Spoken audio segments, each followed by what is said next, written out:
Hey there, everybody. It's Monday. Happy Halloween. We just wrapped up a visit with some friends who preferred to not be on camera for things. Respect their wishes. It's their first time visiting the property and the farm, and um, yeah, we had a nice little walkabout. Nothing, well, not really anything that I think you folks haven't seen before, but please feel free to check out some of the videos in our history if you haven't and would like to get a look. We could probably do a small tour sometime soon if you all are into it. But it's kind of chilly out. It's brisk.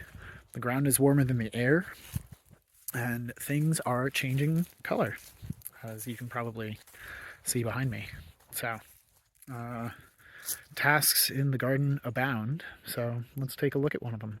Rolled up while I was healing in some of the Physocarpus opulifolia, the nine barks.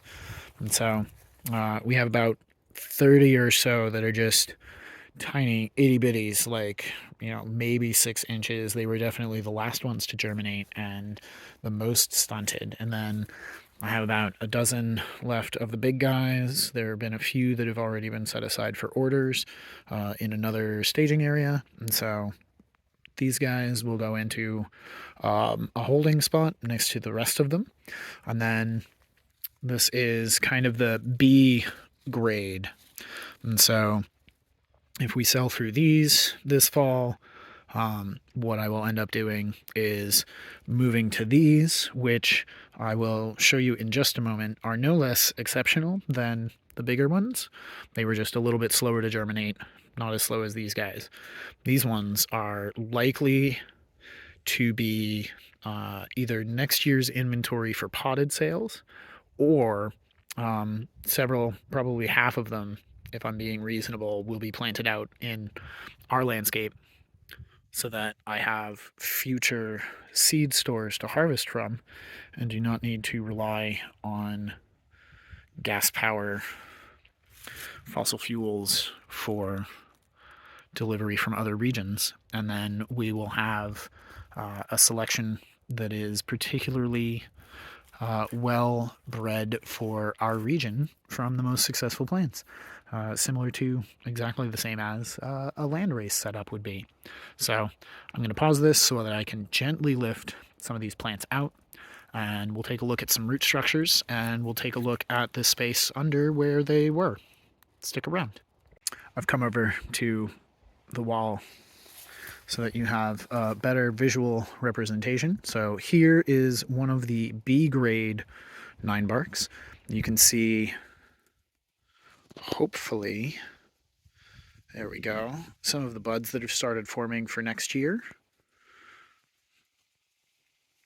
And you'll see further down others that will try to differentiate into more stems, because this is a multi-stemmed shrub with a rounded habit that will also send up new growth. And so I don't have a, there we go. So here is the root structure. It's a crazy amount of root for one that is about half the size of what I'm calling A grade for this year. But the root hairs here try to get some sunlight and focus.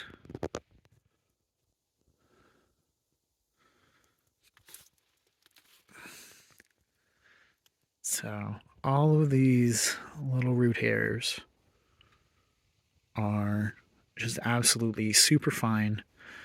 It's a wonderful thing to see. The mulch does seem like it might have been a little bit heavy, but the roots are super healthy and are definitely taking up a little over a foot in overall length. And so I think these air prune boxes, despite only being a foot deep, and some people have seen, or I've seen some folks do risers or additional layers to give 2 or 3 feet, and maybe that will make a difference for certain like super taprooting plants. Um, but in my experience, I'm not sure how much utility it really has. But let's take a look at an A grade. So here we have an A grade.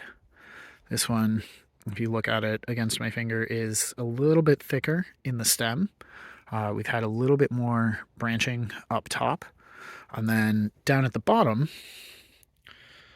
this is the root mass for this tiny little stick. Look at all of that. Look at all these tiny little hairs and fibers. Absolutely phenomenal. Very pleased with how the air prune box has performed for these plants. Uh, and one of the things that I did this year, a little differently from last year, and this may have contributed to some of them having a slightly poorer germination rate, but I did do a considerable amount of the shredded wood duff as mulch and some slightly rotty wood chips that were in the actual substrate mixture for these. So these came out great. This is why they are grade A and not grade B. I don't have a way to show you them both at the same time, so we're going to cut to where they were hanging out after I repot. So underneath where that was, we can see some LBMs popping up. There is no grass growing through the cinder blocks, and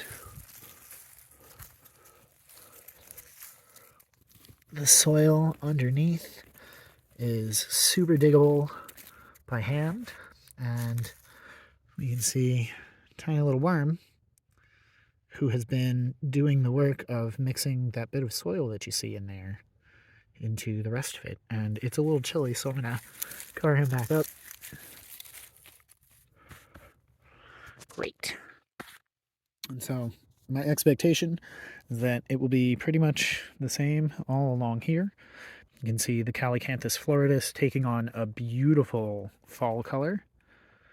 This is the Carolina Allspice. So this will be the next box that gets pulled and transplanted.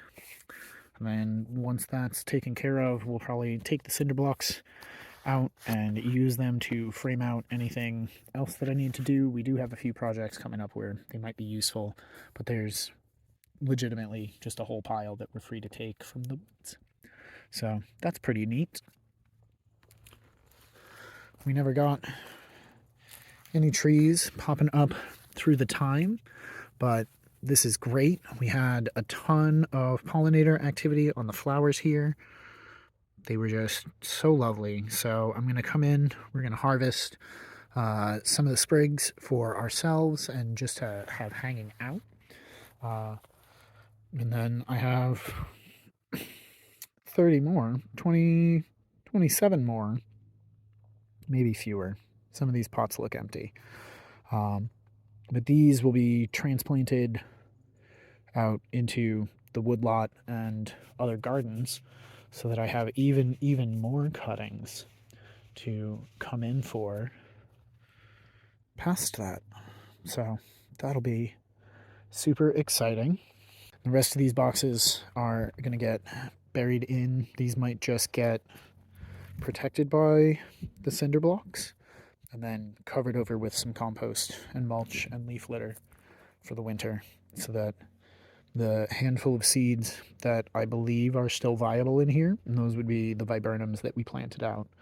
I think, based on my reading, they can take up to 2 years to germinate, and so if this was year one, they need a cold, a warm, a cold, and then the second warm they come out. That's my hope. So these couple of boxes will probably stick around in some form or another for a little bit longer. And if not, we'll transplant into them in the spring. So that's my update. I hope you're all well. We have a whole lot more to unpot and plant out, take care of. But so far, looking pretty promising. Pretty happy about it. If you haven't made an air prune box, totally recommend. Serious results. Till next time. Thanks for watching. Happy planting.